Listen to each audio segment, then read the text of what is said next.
हाती न घेता तलवार बुद्ध राज्य करी जगावर।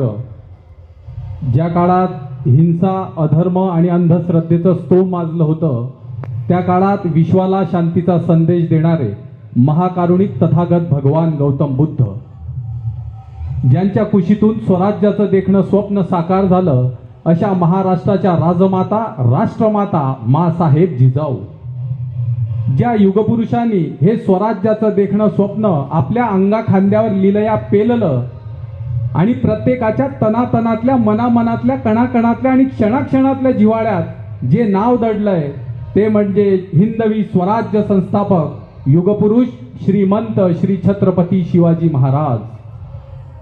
जगातील सर्वोत्तम राजा, बुधभूषणकार, स्वराज्य रक्षक शिवछावा छत्रपती संभाजी महाराज।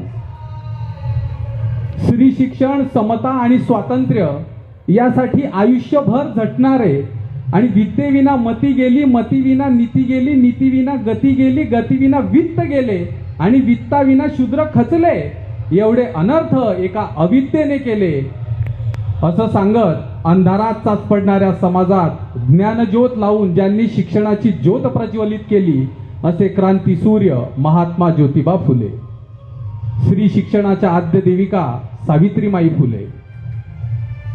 डॉक्टर बाबासाहेब आंबेडकरांना मुंबईच्या चाळीत भेटायला येऊन त्यांचा गौरव ज्ञानाचे राजे असा म्हणून ज्यांनी केला, असे करवीर संस्थांचे राजे, आरक्षणाचे जनक, लोकराजे राजर्षी छत्रपती शाहू महाराज। अरे कसा असेल तो काळ, अरे कसा असेल तो काळ, म्हणतात असं की जर एखादी रात्र जास्त काळोखी असली तर होणारा सूर्योदय हा अधिक प्रखर आणि तेजस्वी असतो।